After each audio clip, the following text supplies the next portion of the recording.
Este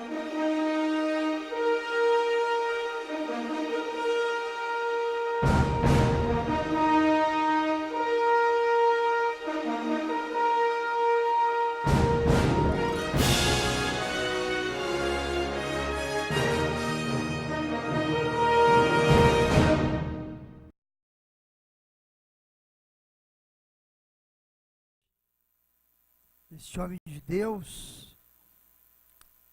que diz: eu não quero aposentar. Graças a Deus. Eu vejo que um homem de Deus, com uma mulher de Deus, jamais pensa se aposentar, né, querido pastor? Só o adormecer, né?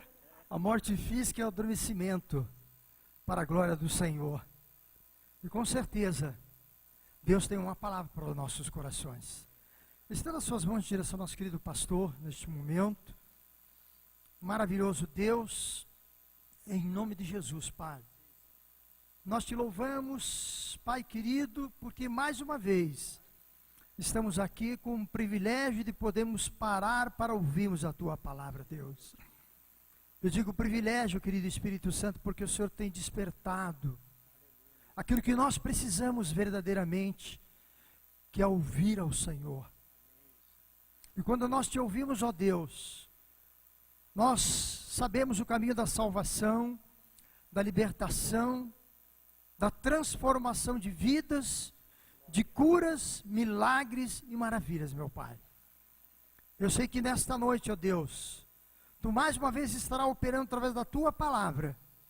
E nós dizemos a Ti, querido Jesus, fala conosco, Pai querido e poderoso, porque aqui há uma igreja que parou tudo para Te ouvir e glorificar o Teu nome com um coração de adoradores, em nome de Jesus. Ainda de pé, são o céu do Senhor.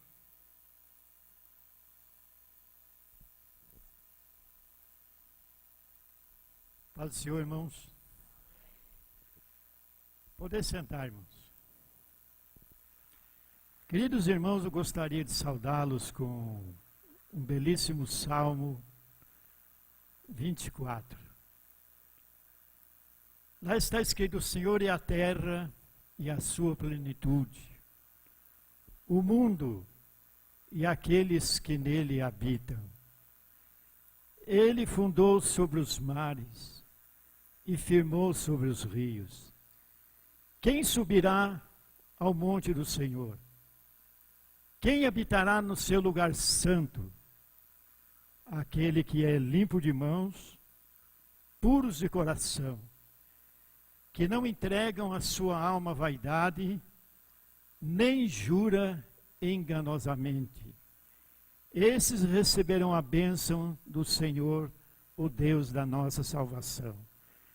Levantai, ó porta, as vossas cabeças, levantai-vos, ó entradas eternas, e entrará o Rei da Glória. Mas quem é este o Rei da Glória? O Senhor dos Exércitos. Ele é o Rei da Glória. Amém?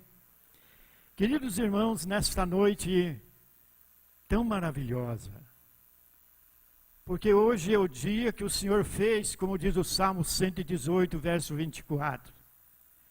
Hoje é o dia que o Senhor fez. Regozijamo-nos e alegramo-nos nele. E por Ele ter feito esse dia tão bondoso, tão maravilhoso, é que nós estamos na sua presença nesta noite para engrandecer o seu nome. Queridos irmãos, já ouvimos bastante nesta noite. Já ouvimos cânticos, ministrações, uma peça importantíssima, que o povo deve ficar atento, porque a vinda de Jesus está muito mais próxima do que nós podemos imaginar. Como a irmã leu nesta noite aqui no capítulo 24 e no verso 35, Jesus dizendo: o céu e a terra passarão, mas as minhas palavras não hão de passar. Amém? Então, meus irmãos, o importante para nós é que Deus entregou a todos nós o maior tesouro para a nossa felicidade. Mas que tesouro é este, irmãos? Não é dinheiro. Muitos aí lutam para adquirir um belo patrimônio, ter dinheiro, ter nome, renome entre a sociedade e outras coisas mais. E muitas vezes desprezam esse tesouro. Que tesouro é este? A Bíblia. A palavra de Deus. Porque a Bíblia, meus irmãos, é o próprio Jesus. A palavra de Deus é o próprio Cristo. Como narrou o apóstolo São João no capítulo 1 do seu livro, ele diz: do princípio era o Verbo. O Verbo era Deus. O Verbo estava com Deus. Então o Verbo é Cristo, é a palavra. E no versículo 14 do capítulo 1, lá diz que o Verbo encarnou e viveu entre nós. E este Verbo é Jesus. Então a Bíblia, meus queridos irmãos, é o maior tesouro. Por quê? Porque ela contém 1189 capítulos. Agradeço a Deus porque eu já li os 1189 capítulos. E ela contém 31.105 versículos. Eu perguntaria aos irmãos nesta noite: vocês já leram um pouco da Bíblia? Se não, estou aqui para incentivá-los a ler a palavra de Deus. Porque o que a Bíblia é? A Bíblia é a carta magna de Deus. A Bíblia é a única autoridade nos problemas relacionados à vida eterna. Ela que nos ensina claramente o que é que nós devemos fazer. Ela nos ensina quem é Deus e quem somos nós. A palavra de Deus, meus irmãos, ela contém a mente de Deus. Ela contém a condição do homem, a perdição dos pecadores e a salvação dos crentes. A Bíblia é um tesouro escondido para muitos, mas é uma mina de riqueza, é um rio de glória. A Bíblia, meus amados irmãos, ela é concebida no céu e ela é nascida na terra. E ela, meus amados irmãos, é a bênção para o nosso coração. É lida na igreja e ela é odiada pelo inferno. O inferno odeia a Bíblia. Uma vez, meus irmãos, eu estava pregando a palavra de Deus lá no Paraguai. Nós estávamos vindo de Assunção, no Paraguai, na capital do Paraguai, eu, o pastor Alídio, e paramos num determinado lugar chamado Nova Terres, onde nós temos uma igreja. E lá o pastor Alídio iniciou o culto ao ar livre, e nós estávamos ali próximo de um pequeno rio. Então, a quem estávamos nós? Além estavam outras pessoas que estavam criticando. Quando nós dizíamos aleluia, eles ignoravam isso. E naquele momento, quando o pastor Alídio disse: irmão, você prega a palavra de Deus. Eu abri a Bíblia e comecei a pregar. Então vê como ela é odiada pelo inferno, meus irmãos. Quando eu comecei a ler a palavra de Deus, além do rio, estavam muitas pessoas armadas com o revólver na cintura, e balançou o revólver assim para mim, ó, como se diz: fecha essa Bíblia. Mas eu não fechei, não. Eu pedi a misericórdia de Deus: Senhor, se for para mim ir, é agora, mas eu vou falar. Preguei tranquilamente a palavra de Deus. E a pessoa não teve coragem de atirar, irmãos. Por quê? Porque aqui a espada do soldado é o mapa do viajante, é o cajado do peregrino e é a bússola do piloto. Ela, meus amados irmãos, ela é lida aqui na terra, será aberta no dia do futuro. O Senhor Jesus Cristo diz lá no capítulo 22 do Evangelho segundo São Mateus, quando eles estavam realizando uma grande festa em Jerusalém. Jesus aproveitou a oportunidade e adentrou aquela festa. Havia ali o glamour da multidão, aquele barulho, parecia mais uma balada do que comemoração de Páscoa. Mas acontece, meus irmãos, que Jesus aproveitou a oportunidade e anunciava naquele momento o reino de Deus. E não demorou muito, alguns fariseus, alguns jebuseus, alguns perezeus e alguns que não acreditavam, os saduceus que não acreditavam na ressurreição da carne. Eles se aproximaram de Jesus e um deles fez uma pergunta a Jesus: mestre, o fariseu e o saduceu, mestre, nós sabemos que você fala maravilhosamente. Sabemos que o Senhor é versado, é a cidadela da intelectualidade. Sabemos que você, Jesus, sabe tudo. Então responda-nos uma pergunta. Jesus mandou que fizesse a pergunta. Está lá no capítulo 22 de São Mateus, a partir do verso 15. E eles disseram: olha, Senhor, lá na lei, lá em Deuteronômio, está escrito assim: quando uma mulher se casa com um homem e depois o seu marido morre, não deixando descendentes, então aquela mulher é obrigada a casar-se com o irmão daquele falecido. Lá está escrito assim, não é verdade? Jesus disse: é verdade. Então responda uma pergunta para nós. Os irmãos notem, meus irmãos, como a palavra de Deus é elogiada pelo diabo. Então eles quiseram atacar Jesus, pegar algo contrário nas palavras de Jesus, e eles perguntaram assim: então, Senhor, nos responda uma coisa. Aconteceu em nosso meio, talvez nem aconteceu, eles inventaram. Aconteceu no nosso meio que tinha um casal. Então aquele rapaz morreu e a mulher casou-se com o segundo irmão dele. Morreu ele também. Depois a mulher casou-se com o terceiro. Não tendo filhos também, ele morreu e ela casou-se com o quarto filho. Morreu também, casou-se com o quinto, com o sexto e casou com o sétimo. E por final, a mulher também morreu. Agora responda, Senhor. Lá no reino dos céus, de quem será a mulher se os quatro a possuíram? Jesus respondeu no capítulo 22, versículo 29. Vós errais muito, não conhecendo as Escrituras e nem o poder de Deus. Porque Deus não é Deus de mortos. Lá no céu não se dá em casamento, porque seremos todos como os anjos.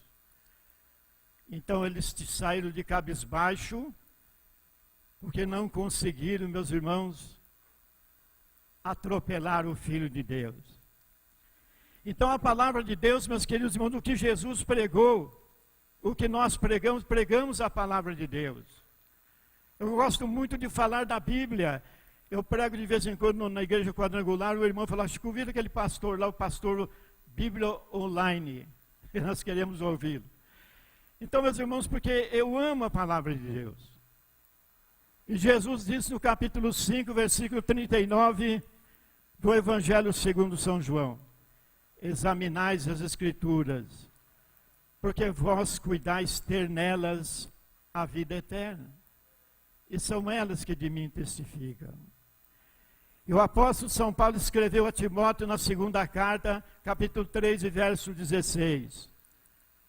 Toda a Escritura divinamente inspirada é proveitosa para ensinar, redaguir, corrigir, instruir com toda justiça.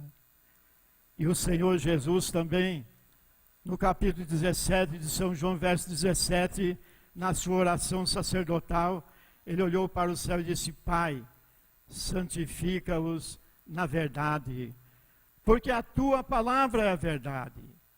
Então a palavra de Deus, meus irmãos, ela nos ensina muitas coisas que nós precisamos entender e aprender. Por exemplo, um dia Jesus entrou num determinado lugar lá e começou a pregar a palavra. Está lá no capítulo 2 de São Marcos. E diz a Bíblia que Jesus estava lá dentro da casa e a casa estava superlotada de pessoas. E lá fora havia um cordão de isolamento de tantas pessoas, porque não tinha mais acesso a dentro da casa. Mas o que diz a palavra de Deus no capítulo 2? Diz que naquele momento aparecem 4 homens carregando um paralítico numa cama. O paralítico praticamente estava no estado terminal. Vamos dizer assim, ele estava deslizando-se para o inferno, sem chance de viver mais. Mas aqueles 4 homens possuíram uma fé tamanha, irmãos, que eles não suportaram ver aquele pobre homem naquela situação. E eles colocaram o homem em cima daquela maca, e os 4 foram aonde estava Jesus.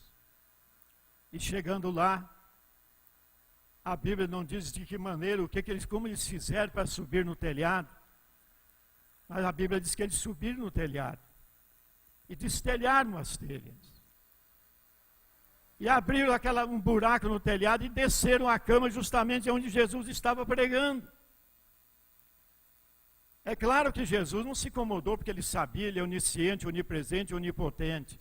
Ele sabia que alguém estava ali. Então aquelas telhas foram tiradas e o paralítico desceu naquela cama. Ah, meus irmãos, se fosse aqui na igreja, hein? Pastor Calil pregando aqui, alguém subindo lá, tirando as telhas, abrindo o forro. Era capaz de algum irmão que vamos chamar a polícia, né? Mas lá não aconteceu isso não, irmãos. Jesus sabia quem estava naquela cama. Era uma pobre alma que estava, meus irmãos, caminhando de passos largos para o inferno. Estava quase inerte naquela cama, sem poder se mover. Mas quando desceu na presença de Jesus, Jesus olhou para ele. A primeira coisa que Jesus fez, irmãos, foi salvar aquela alma. Foi salvá-lo. Porque muitos hoje estão preocupados, meus irmãos, vão à igreja e aquelas multidões atrás de cura, libertação. Eu quero ser curado, eu quero receber esse tipo de bênção. Mas poucos vão cuidar da alma. E Jesus cuidou da alma daquele pobre homem, diz assim: perdoados estão os teus pecados. Pronto, estava perdoado. Mas os fariseus interpelaram. Os que odeiam a Bíblia, a palavra de Deus, eles arrazoavam em seus corações, dizendo um ao outro: mas como pode esse homem aí perdoar pecados? Quem pode perdoar pecado é só Deus. Se eles não dissessem nada, talvez Jesus não ia curar o homem, mas ele ia perdoá-lo. Mas Jesus, então, incomodado, olhou para ele e disse assim: hipócritas, por que arrazoais em vossos corações? Jesus perguntou a eles: qual é o mais fácil dizer ao paralítico, perdoados estão os seus pecados? Ou dizer a ele, levanta e anda? Eles emudeceram, não puderam responder, porque eles pensavam, olhavam um para o outro. Se nós dissermos é mais fácil perdoar, ele já falou. Se nós dissermos é mais fácil levantar o paralítico, ele vai fazer isso, nós vamos ficar envergonhados. Mas Jesus olhou para eles e disse assim: hipócritas, para que saibais que o Filho do Homem tem poder na terra para perdoar pecados, ele disse ao paralítico: levanta-te, toma a tua cama e vai para a tua casa. Amém, irmãos? E eles ali ficaram admirados daquela bênção. Mas, meus irmãos, o que nós paramos aqui um pouco pelo que aconteceu, não era a fé do paralítico. Era a fé daqueles 4, porque Jesus vendo a fé deles, ele disse ao paralítico: perdoados estão os teus pecados. É uma lição para nós que estamos reunidos nesta noite, porque tantas almas aí fora que estão caminhando para o inferno, estão no estado terminal, precisando de Jesus, precisando de libertação, e alguém não é capaz de trazê-la à casa de Deus para receber a bênção de Deus. Não compadecemos de ninguém. Achamos mais fácil vir para a casa de Deus, sentar, cantar, louvar a Deus, ir para casa, comer, dormir, tudo bem. E as pobres almas que estão caminhando para o inferno. Jesus, meus irmãos, quando ressuscitou, ele disse: ide e pregai o evangelho a toda criatura. Quem crer e for batizado será salvo, mas quem não crer será condenado. Muitas vezes nós desconjuramos, Muitas vezes nós, meus irmãos, deixamos a pessoa caída, essa pessoa pode ser levada para a igreja, mas nós não trazemos. O nosso carro não pode trazer ninguém, nenhum mendigo dentro do carro. Vai sujar meu carro, não vou levar sua família para a igreja. Eu não me gabo diante de Deus, meus irmãos, mas Deus nunca me deixou assim. O irmão José Vicente testemunha disso. Eu fiz enterro com o meu carro, irmãos, vários enterros. Carreguei defunto dentro do meu carro, como pastor, fui lá, peguei e levei para o cemitério. Graças a Deus que o Senhor me deu, eu sempre fiz isso. É o que nós temos que fazer, irmãos. Não como aquele levita, aquele sacerdote que desceu lá o caminho, viu o homem morrendo no meio do caminho, passaram de largo, deixaram ele para lá. Mas aquele homem que nem crente não era um pobre samaritano, compadeceu-se daquele homem, pegou, colocou sobre a sua cavalgadura, levou para uma estalagem, ainda disse assim, olha, toma 3 moedas, e tudo que ele demais gastares eu te pagarei quando voltar. Meus irmãos, o que é que nós estamos fazendo? Será que nós estamos evangelizando, irmãos? Se não estamos, nós estamos perdendo o nosso tempo. Porque Jesus, quando convidou Pedro, Tiago, João e os demais discípulos, Jesus falou assim, olha, em vez de vocês pescar peixe, vinde a mim que eu vos farei pescadores de homens. E a igreja, meus irmãos, está aí. Em breve a igreja do Senhor vai subir. Como uma peça que foi apresentada aqui nessa noite, será que você e eu vamos subir? Será que nós estamos enquadrados dentro da palavra de Deus, meus irmãos? Se não estamos, é hora de despertarmos do sono. Antes, meus irmãos, que o dia escureça. Antes que venham os maus dias. E nós chegamos à conclusão de que não fizemos nada. Mas o Senhor Jesus Cristo, meus irmãos, quando nós olhamos também para o passado, nós nos deparamos com próprios homens, pregadores da palavra, homens intelectuais como Isaías. Isaías foi uma cidadela da intelectualidade, um homem poliglota, um inteligentíssimo, um grande pregador. Ele foi chamado por Deus quando criança, quando no ventre. Mas Deus, quando chama alguém para pregar, não significa que chamou ele, já está salvo, não. Ninguém se engane nisso. Por isso, no capítulo 15, verso 16 do Evangelho segundo São João, Jesus Cristo disse assim, não me escolhestes vós a mim. Se dependesse de nós, jamais escolheríamos o Senhor. Ele disse lá, não me escolhestes vós a mim, mas eu vos escolhi a vós. E eu vos nomeei para que vades e deis fruto, e o vosso fruto permaneça. Vamos saudar ao Senhor com uma salva de palmas, meus irmãos. Esse Jesus é maravilhoso. Glórias a Deus. O povo aí fora está gemendo, irmãos. O povo está gemendo. Todos os dias, se você liga a televisão, você vê lá, não passa um segundo sem falar, alguém foi assassinado, alguém morreu, aconteceu, alguém foi estuprado, alguém roubou, fez isso, só se ouve essas coisas. Parece que até está tudo normal. A mídia está dominando, meus irmãos, querendo atrapalhar a igreja, está mandando as suas imagens para dentro das casas, como a Babilônia, como o Big Brother, como o Império, como o Diabo A4, fazendo da casa do servo de Deus um verdadeiro bordel, levando esta miséria para dentro das famílias, irmãos. E aonde está o povo de Deus? Para protestar contra esta miséria. De que maneira podemos protestar, irmãos? Saindo às ruas, anunciar o Evangelho de Cristo. Aproveitar o nosso tempo aqui, porque passa tão depressa, irmãos. Há poucos dias eu estava pregando aí, eu tinha 20 anos. Agora eu olho para mim, puxa, eu vou fazer 82 anos aí, como passou os anos, irmãos. E eu queria que Deus me desse mais anos para continuar falando do amor de Deus. Eu estava pregando esses dias em Londrina, na igreja Assembleia de Deus, tinha mais ou menos umas 500 pessoas naquele culto, meus irmãos. Aquele povo lá chorou na presença de Deus. Aquele povo falou, pastor, é isso que nós estamos precisando. É isso que nós estamos fazendo. Então, meus irmãos, vamos deixar essa bandalheira da obra do diabo aí fora e vamos cuidar da igreja do Senhor, vamos trazer as almas para o aprisco do Senhor. Aquelas pessoas que estão no estado terminal, estão morrendo, indo para o inferno, e nós não somos capazes de chegar lá e dar uma palavra de ânimo. Mas o profeta Isaías, como eu disse, irmãos, ele era um grande pregador. Pregou no capítulo 1 até o verso 5 do seu livro, ele pregou para as nações.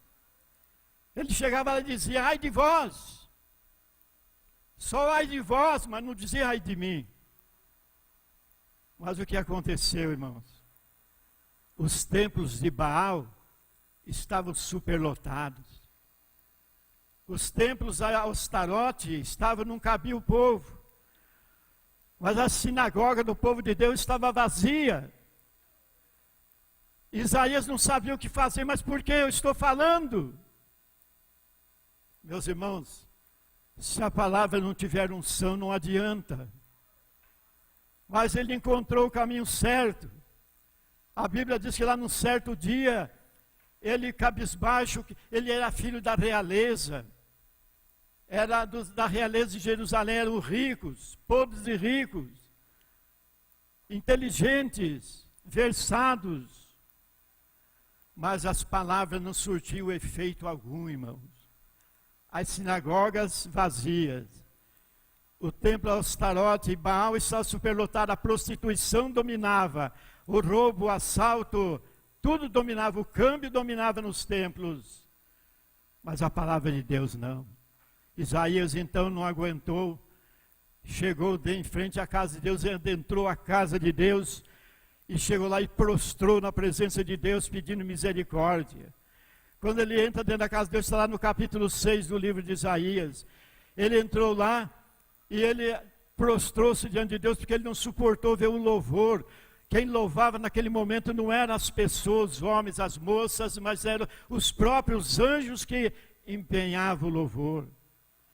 Os serafins cantavam, voavam de um lado para outro, dizendo glória aos atributos da santidade de Deus. Ele dizia: santo, santo, santo, santo é o Senhor dos exércitos. A terra está cheia da sua glória.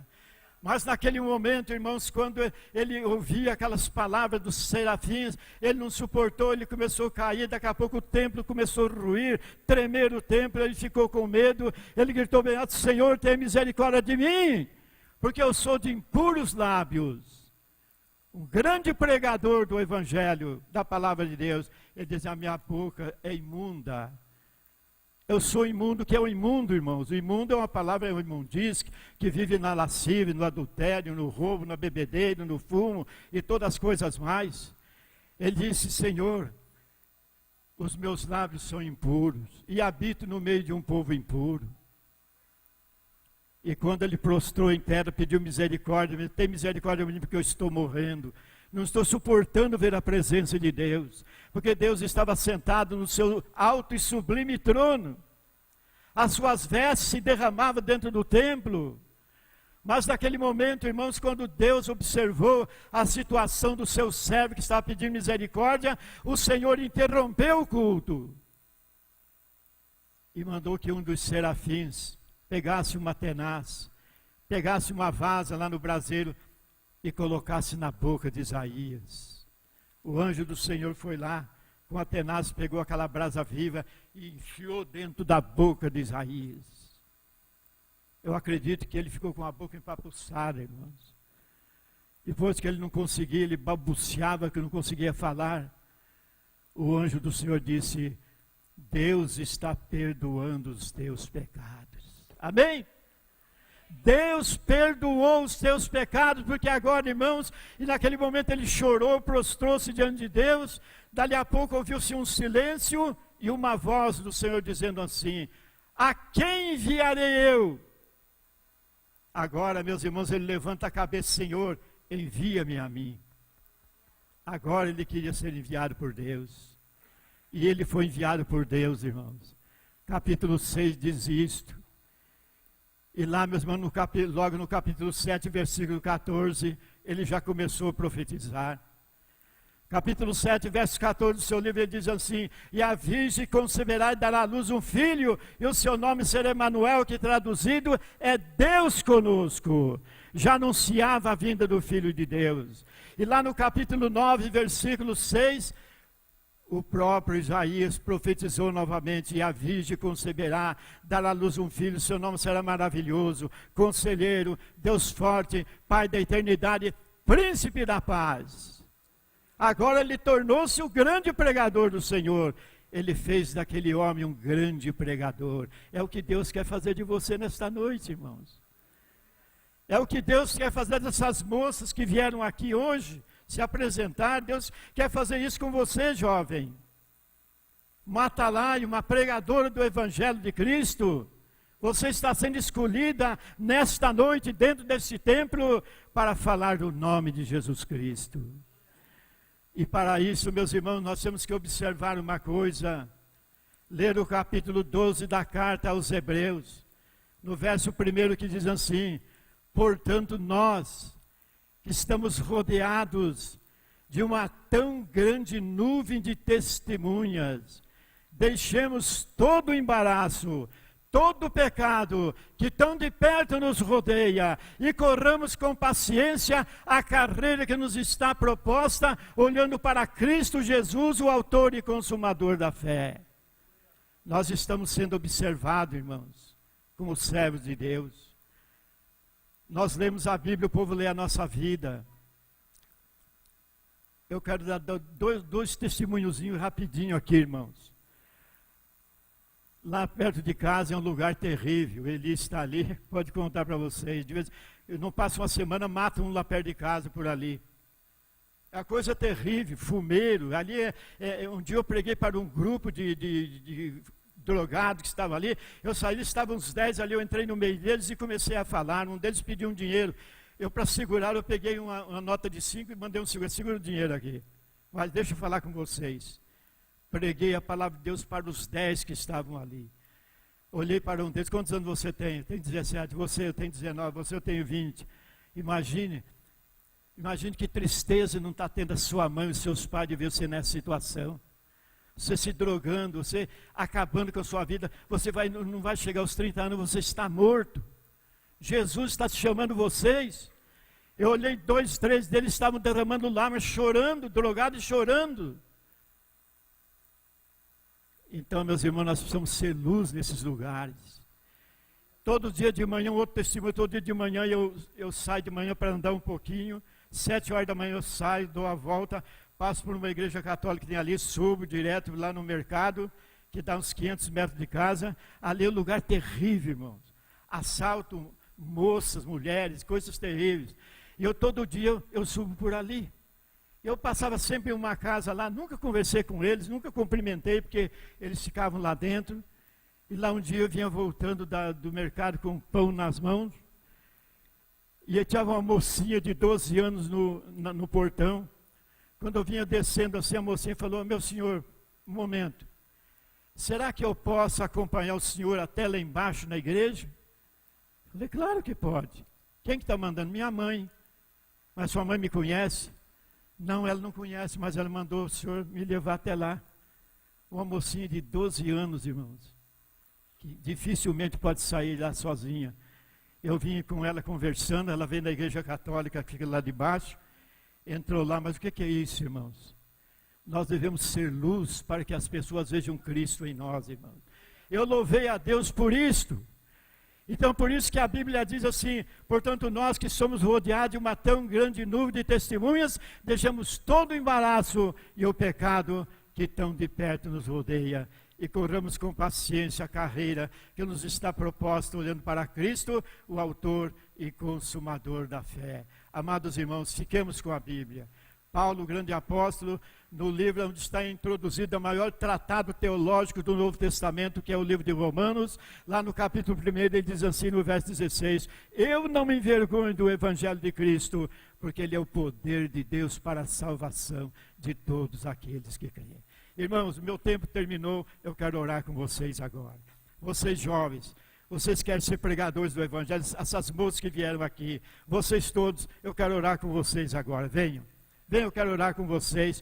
Pedir a bênção de Deus para a sua vida, para que você se torne um atalaia pregador do evangelho desta igreja, que esta igreja possa crescer de uma maneira maravilhosa, porque o Senhor está convosco, meus irmãos. O Senhor está aqui. Aleluia.